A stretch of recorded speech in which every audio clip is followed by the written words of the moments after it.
candidate according to the winnability.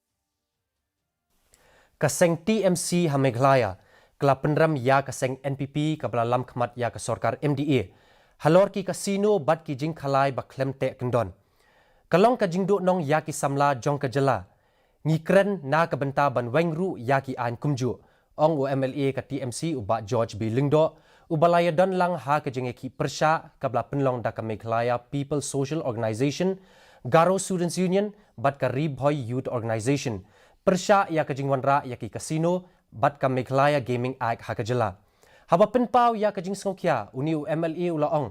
Bangim sim persya tang ya ki kasino. Henry kumjuru ban wengno ya ka ni ka an.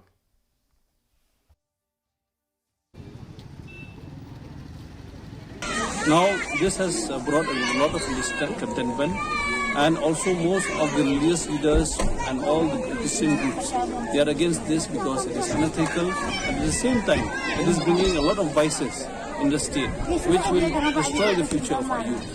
So as a party, we stand together in solidarity, and also at the same time, to have a better Meghalaya, we need unity, we need policies that are in favor of the future of the youth.